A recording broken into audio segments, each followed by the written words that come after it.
Hope that wasn't swine flu, Cliff. Gee, cover your mouth. Unfortunately, I did. I've been out moving stuff in a dusty environment here. So. Gee.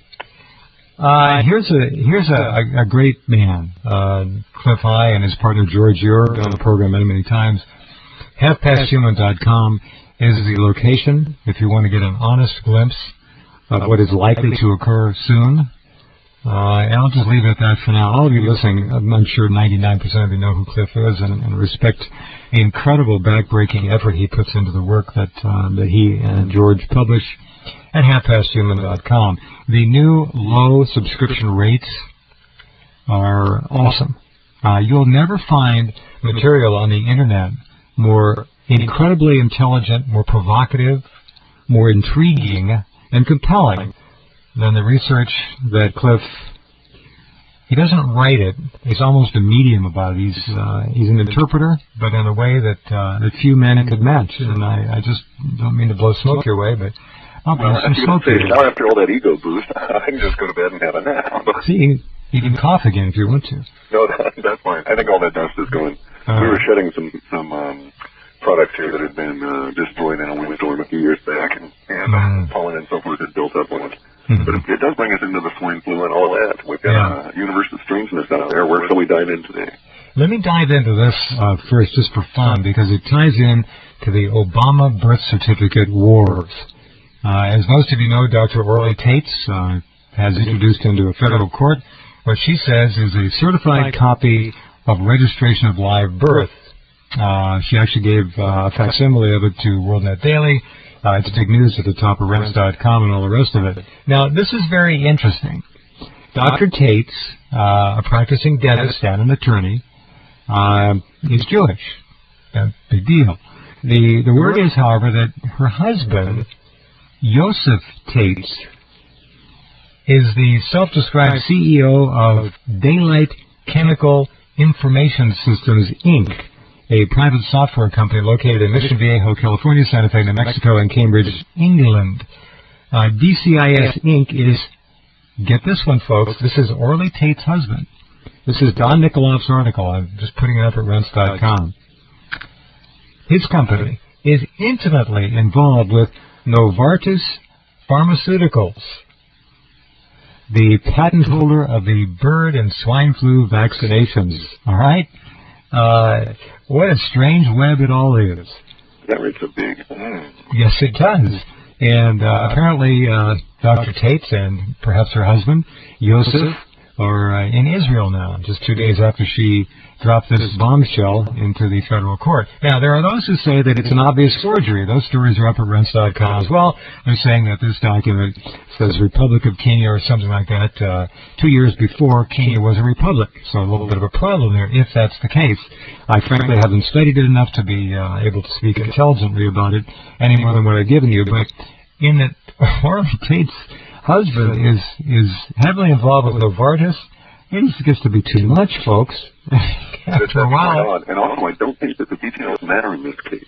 It's very easy to step back and look at this whole birth crisis, if you will, as simply a strategy or a tool, and how it's being used against by one side against the other, about the distraction level. We have to admit, however valid the issue, that the level of energy being put into it by people that could be otherwise occupied with other forms of conspiracy theory is pretty huge. Yes, sir.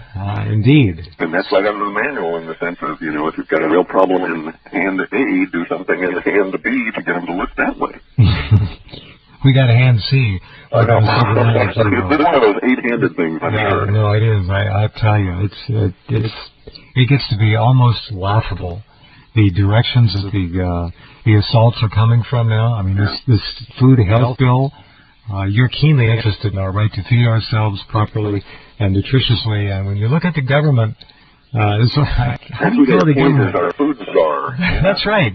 Dr. Death. Yeah, from Monsanto. This guy is a GMO death wizard, if you will, and I don't mind calling him. He's a public figure.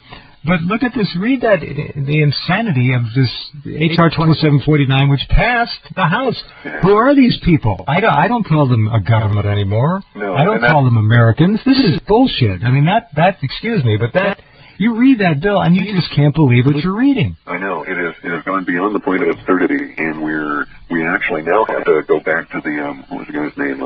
Hanlon.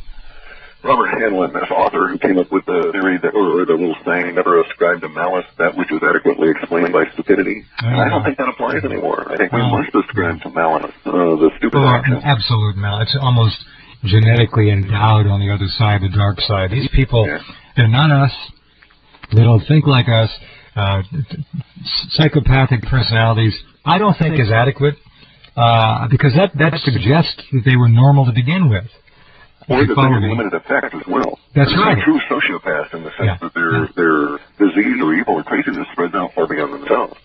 I just really am to the point now where I don't consider those people in Washington to be a government at all. Not a government of and by and for us. They're a government of and by and for vested interests who don't give a good hoot about us whether we live or die. We're just numbers and digits and useless eaters and all the rest of it. There's another even more sinister component to that.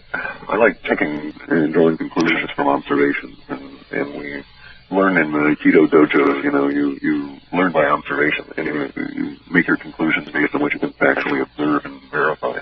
And this idea that you can't attribute malice to what's going on and place it upon those people that are implementing it, I think it has to be re-examined, because if you take all of the facts and you leave out the theory or the conclusion that they want to have a population reduction on a massive scale, nothing makes sense. It's all in isolation. It all falls apart. However, if you put that theory in place, then all of these little bits and pieces all jump right in line, like the Food and Safety Act bill, as well as all the other screwiness, including the indemnification of all of the manufacturers and the entire chain of the antivirus components they're going to give you. I won't dignify it by calling it a vaccine. And even vaccines are questionable as to whether they ever really work. Of course. But it all comes together to support the premise that there is a move underway that's active now and probably launched early this year in a serious way, that goes to the idea of elimination of a big chunk of the human populace.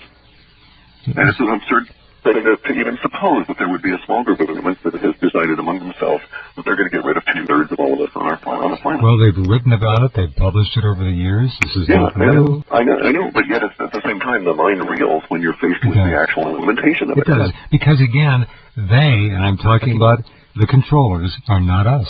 They don't think like us. They don't have morals like us. They laugh at our moral guidelines, our parameters. They laugh at our idea of integrity and honor. They don't give a good hoot about us. They mock us. They look at us as weak. Yeah, and that may have been the mocking business may have been the attitude in the past, but our work in the last year or so shows that a big component of what's going on with them now is fear and desperation. Well, I get the feeling that there is a window they think they have to get through.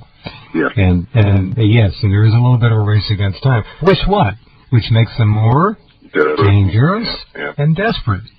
Absolutely. And so to that end, you are 100% right, and then some. But it tells me that these non-humans, I don't call them humans by my measure, will do anything they can to preserve their power, including taking all of us, or most of us, down.